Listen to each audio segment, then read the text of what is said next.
Dan alhamdulillah Bank Indonesia untuk mendukung tadi ya, mendukung para pengusaha kecil tadi, itu sampai sekarang ya untuk UKM ya, sampai bulan Desember itu biaya digratiskan. Oh, jadi nggak ada biayanya, Pak? Nggak ada biaya. Oh, baik itu untuk merchant-nya pun, Iya, UKM itu jadi nggak ada. Oh, sampai dengan Desember padahal 2000. pakai sistem ya, Pak ya? Iya.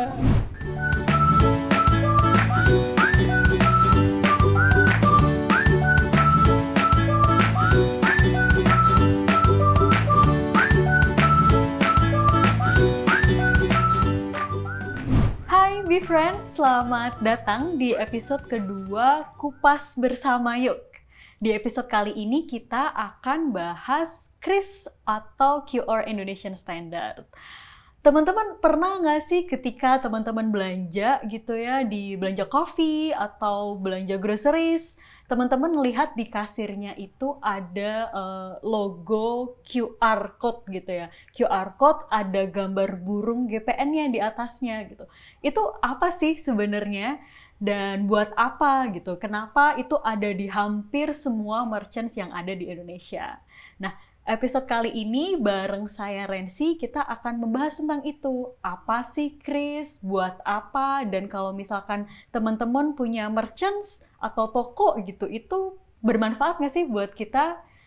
Untuk tahu lebih jauh, telah hadir bersama kita pada acara kali ini, Bapak Heru Perwito. Halo Pak Heru. Halo, gimana Rizky. kabarnya Bapak? Alhamdulillah sehat-sehat. Sehat. Mbak Rizky gimana? Sehat juga kan? Sehat juga Pak, alhamdulillah. Iya, syukurlah.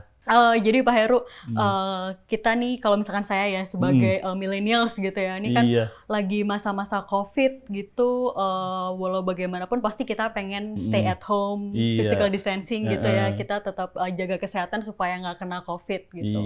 Nah tapi walau bagaimanapun tidak bisa dipungkiri, kita punya kebutuhan-kebutuhan gitu kan ya Pak, yang harus dipenuhin, belanja gitu kan, makan sehari-hari, kebutuhan sehari-hari gitu kan. Nah, saat-saat seperti itu kita mesti keluar, mesti belanja. Nah kalau bisa juga kita metode pembayarannya tuh nggak cash gitu kan ya Pak. Betul.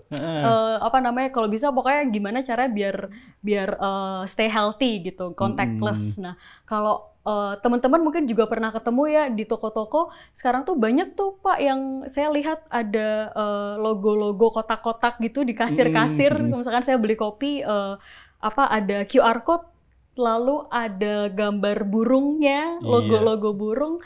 Nah, mungkin Pak Heru sebagai lead or Vice President Switching Business Division bisa ini nih Pak, share-share nih Pak. Sebetulnya itu tuh apa sih Pak yang ada di kasir-kasir itu, ada logo GPN ya kalau nggak salah ya Pak? Iya, ya? Betul, itu GPN. GPN tuh sebetulnya apa sih Pak? Baik, bahwa memang benar Mbak, bahwa mulai dari tahun 2017 yang dulu ya, bahwa Bank Indonesia sudah menunturkan namanya GPN. GPN itu singkatan dari Gerbang Pembayaran Nasional.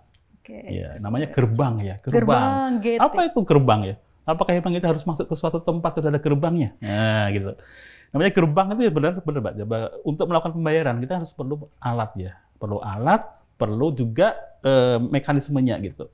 Dan sebelumnya itu kita selalu menggunakan tadi ada Visa, ada Mastercard, kartu Visa atau Mastercard. Nah, dengan GPN, logo gitu. Ya, Pak. Pada saat Mbak Rizky belanja ke supermarket misalnya membayar kan pasti kan keluarin kartu Visa atau kartu Mastercard, ya kan? Yes.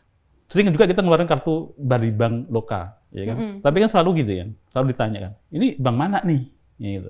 Kalau ada logo yang tadi ya Visa, Mastercard nggak usah ditanya lagi kan, dari bank mana, ya kan? Ini banknya terkenal atau enggak, gitu kan nggak perlu tanya lagi itu. Tapi kalau kita ngeluarkan kartu yang nggak ada logonya tadi, pasti tanya nih, buat bank dari bank mana nih?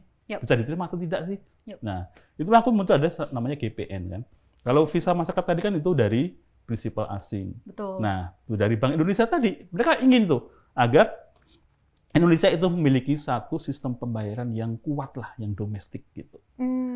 Ya. Supaya kenapa Pak? Kenapa harus kuat? Iya. Karena mereka tidak ingin tadi ya bahwa kok ini pasar domestik, tapi kok dikuasain sama asing gitu loh. Gitu. International. Iya. Yep. Dan saat itu banyak bank-bank yang memang ingin ikut berkontribusi terhadap sistem pembayaran. Masing-masing juga ngeluaran kartu masing-masing gitu. Tapi ya tadi dengan adanya banyak bank ngeluaran kartunya, banyak bank juga menyediakan alat pembayarannya di kasir-kasir. Impact-nya apa? Lihat sendiri kan, Mbak, di kasir-kasir tersebut banyak perangkat-perangkat kan. Nah, edisinya macam-macam. Kalau sekarang pun juga kadang OVO punya sendiri, iya, gitu. sendiri. Makanya tadi muncul adanya nama GPN. Itu dengan Bank Indonesia, sehingga nanti kalau mau bayar pakai apa? Bayar pakai GPN.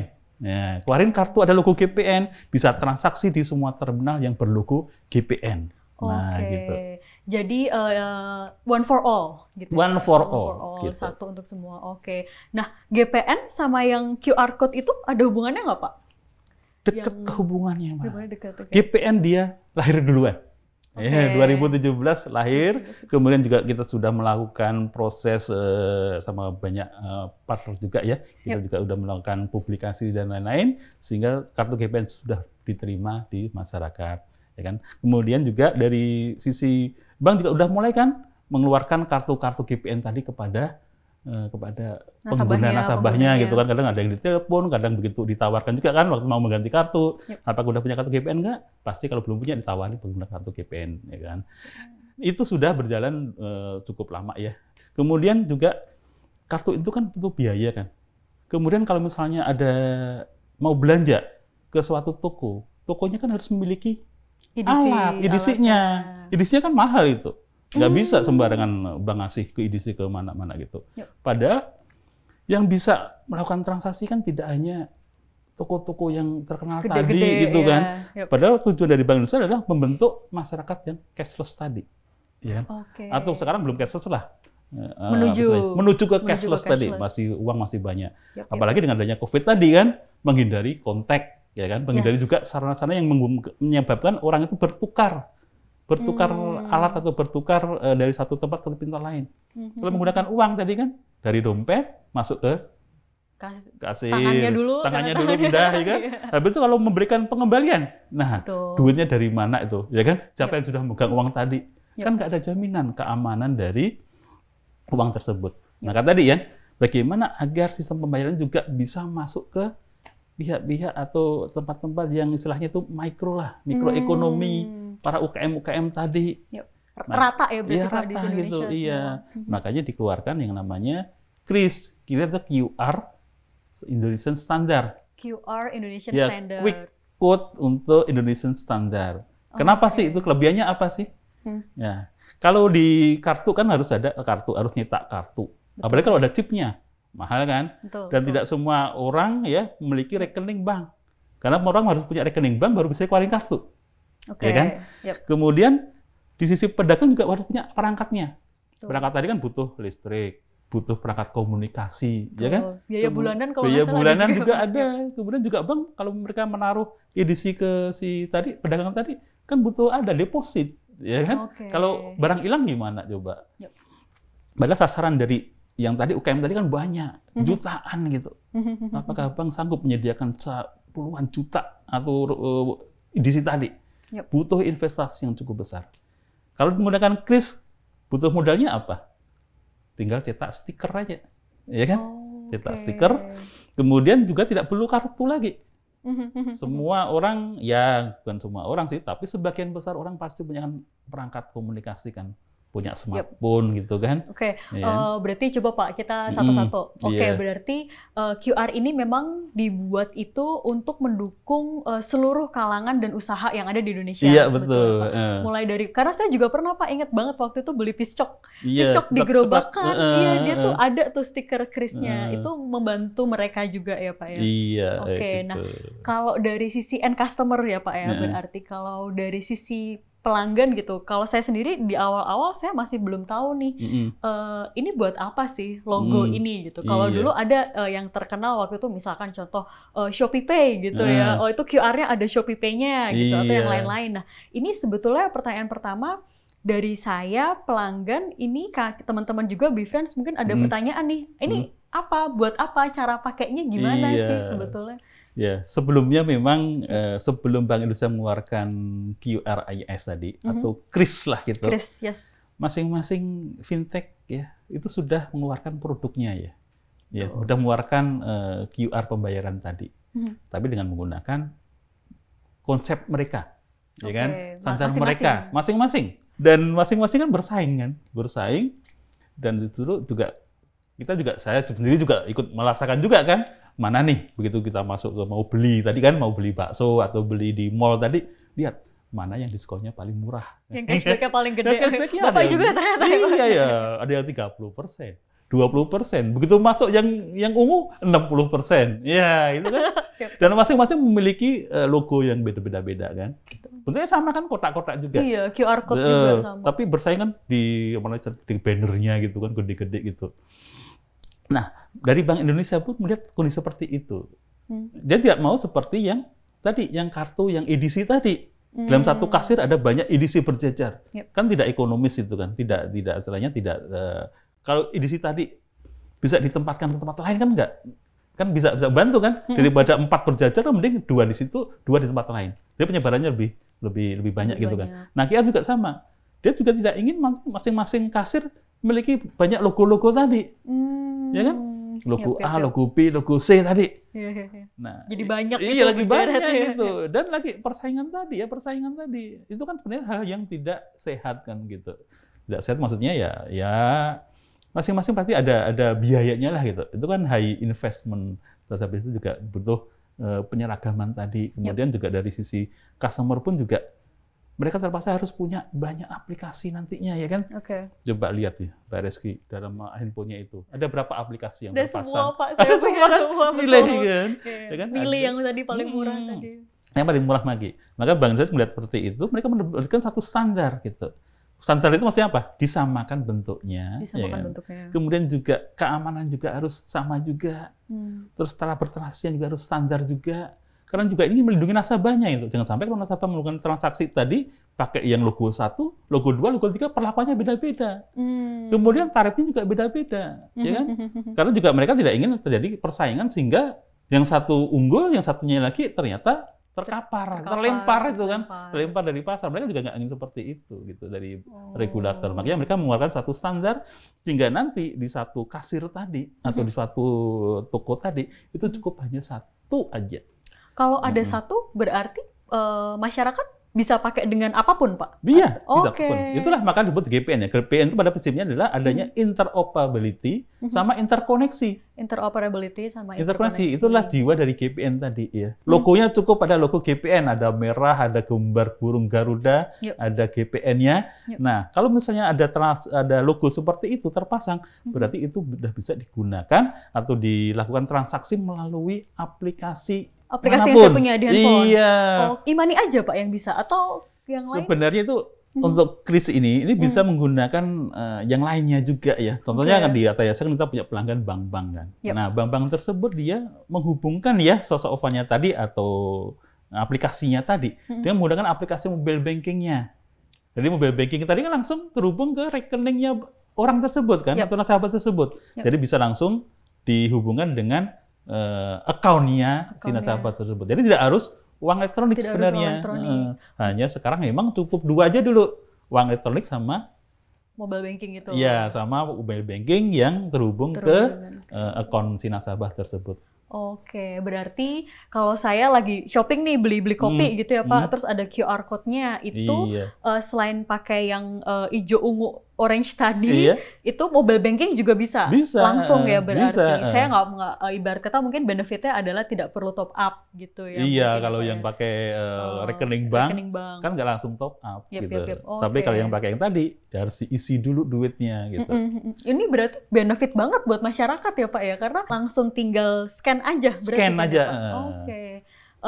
Mau keluarin mobile banking, scan, udah selesai. Udah, nggak ada lagi kan serah terima uang nggak ada lagi. Tinggal ngeluarin handphone kan dipegang terus kan, nggak dikasih-kasihin orang. Kalau kartu kan harus dikasihin ke kasirnya, digesek, balikin lagi. Nah, ada pertukaran tadi. Tapi kalau pakai kris dari jarak jauh, tinggal scan tadi, foto, transaksi, maunya berapa, selesai sudah.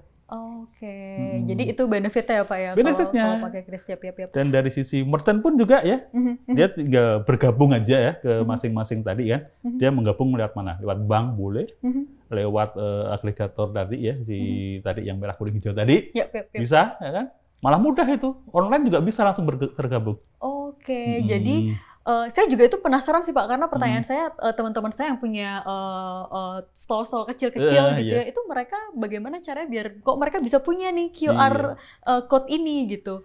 Berarti mereka bisa menghubungi ke pihak-pihak itu? Iya, mereka bisa menghubungi melalui website-nya masing-masing, dan itu semua tercantum di Bank Indonesia, di tempat Bank Indonesia ada website-nya masing-masing yang sudah punya izin KRIS. Jadi ya semua penyelenggara tadi harus memiliki izin dulu dari Bank Indonesia.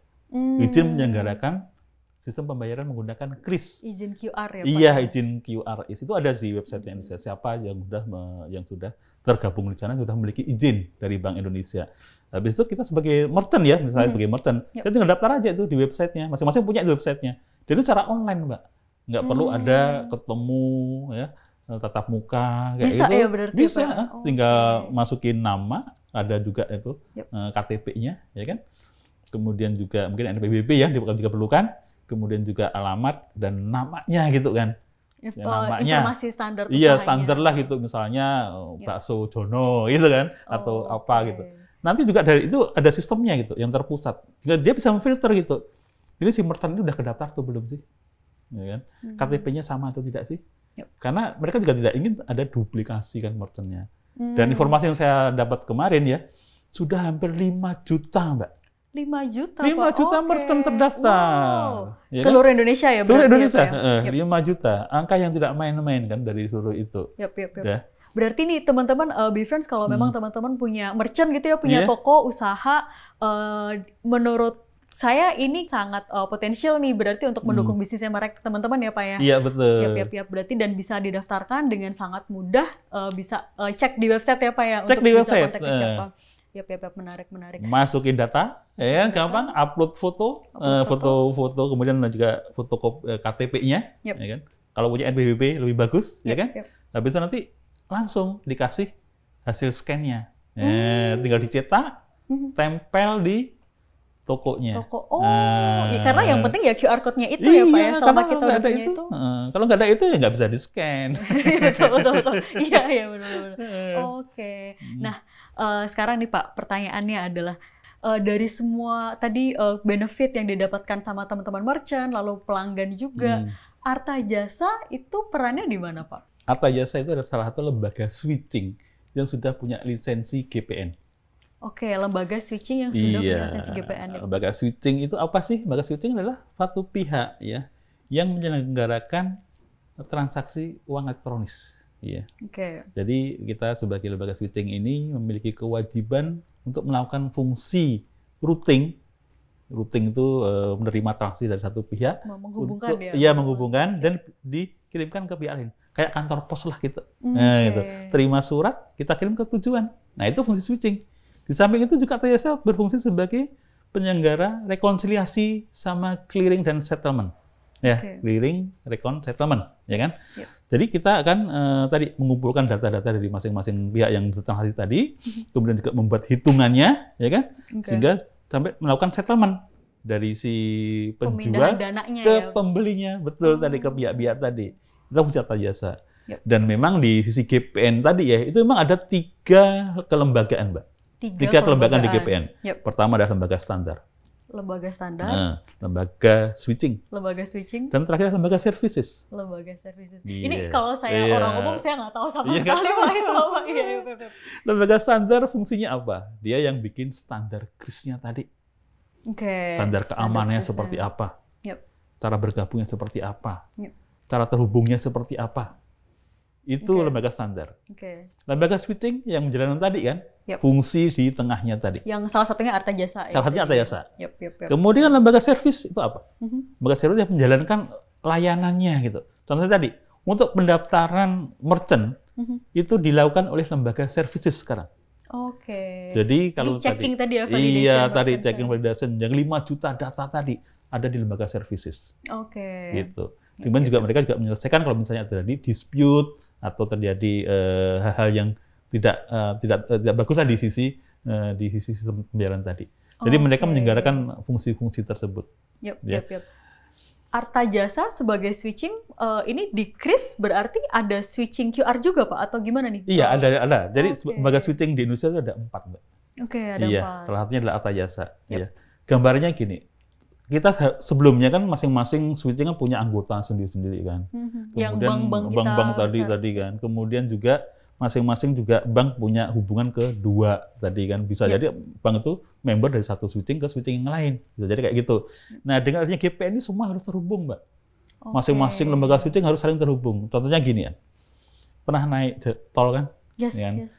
Tol Jor, kemudian sampai ke jalan kota, ya kan? Tahu nggak, Mbak Rizky? Kalau pengusaha jalan tol itu di Indonesia itu ada 40. Oh, ada 40, Pak. Oke. Ada 40. Jadi yang menguasai ruas misalnya dari BSD sampai ke Cawang itu beda. Yang menguasai Ulu Jami beda lagi. Tapi sebagai customer kan kita nggak merasakan itu kan. Itulah fungsi lembaga switching itu sebagai pengelola jalan tol tadi. Jadi si nasabah yang mau transaksi apapun ya lewat bank manapun, secara nasabah mereka tidak merasakan perbedaan dan bayarnya juga sama gitu kan. Bayarnya sama. Ya sama. Itulah fungsi GPN karena BPN juga mengatur masalah pembayaran tadi. Fee-nya juga diatur ya kan. Tentunya kris ya. Kris itu juga kita juga diatur gitu ya. Biayanya berapa gitu. Dan alhamdulillah Bank Indonesia untuk mendukung tadi ya, mendukung para pengusaha kecil tadi. Itu sampai sekarang ya untuk UKM ya sampai bulan Desember itu biaya digratiskan. Oh, jadi nggak ada biayanya, Pak? Nggak ada biaya. Oh, baik itu untuk merchant-nya pun, UKM itu jadi nggak ada. Sampai dengan Desember 2000. Padahal pakai sistem ya, Pak? Ya? Iya, nah itulah Artajasa. Jadi kita ikut mendukung juga program pemerintah. Betul. Dalam rangka tadi menghidupkan perekonomian kerakyatan, ya kan? Dengan membantu kita menghubungkan antara merchant ya, pedagang dengan yang mau membeli. Dan kita juga mendukung pemerintah juga. Kalau dari pemerintah mengatakan ini semua adalah bantuan buat masyarakat, ya kita juga ikut mendukung mereka juga. Tidak memungut biaya apapun di situ, gitu. Karena tadi dengan GPN tadi, maka Bank Indonesia sebagai regulator dia menentukan tarifnya berapa, gitu. Jadi udah tidak lagi tadi ya persaingan standar. Oke, berarti Pak sekarang pertanyaan saya, Artajasa di switching QR ini kan tadi Bapak bilang, oke kita sebagai, saya bilang hub kali ya Pak ya, hub nih untuk routing kalau orang-orang mau transaksi pakai QR, pokoknya gampang deh gitu kan, berarti ibarat kata masyarakat nih tutup mata dan terbantu dengan Artajasa. Betul. Nah, Artajasa sendiri nih di switching QR sudah berapa Pak anggotanya atau berapa banyak atau seberapa besar dan siapa saja sih kalau boleh diberitahu Pak? Iya, anggota untuk yang kris ini ya, hampir semua fintech yang top 5 ya, itu membernya Artajasa. Jadi secara garis besar ya Artajasa udah menguasai hampir 60-70% dari transaksi QR yang ada di Indonesia sekarang ini. Oke, dan ini bentuk nyata dukungan Artajasa untuk transaksi Indonesia ya Pak? Iya, betul. Karena tadi kan ada lembaga standar kan Mbak. Lembaga standar kan mengeluarkan satu standar bagaimana cara terhubung, ya kan? Dan Artajasa itu juga kita mengeluarkan juga bantuan kepada pihak-pihak yang mau terhubung ke standar tersebut.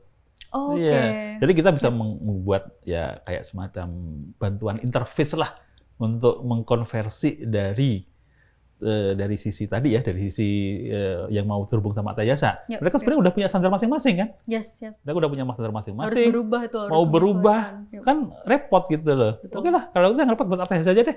Kita yang repot, kita yang mengkonversi dari mesin standar mereka ke mesin standar yang dimaui oleh lembaga standar tadi.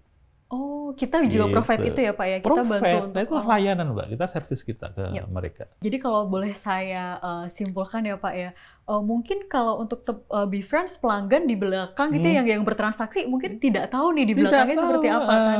Yang pasti Artajasa membantu kita semua nih ketika berbelanja pakai QR, scan dengan aplikasi apapun bisa dibilang ya Pak, mobile banking ataupun e-money itu bisa dilakukan. Dan itu di belakangnya itu terhubung nih semua pemain fintech dan pemain keuangan gitu ya Pak ya, baik itu bank, issuers, itu semua terhubung dan didukung oleh kris ini. Seperti itu ya Pak, menarik-menarik.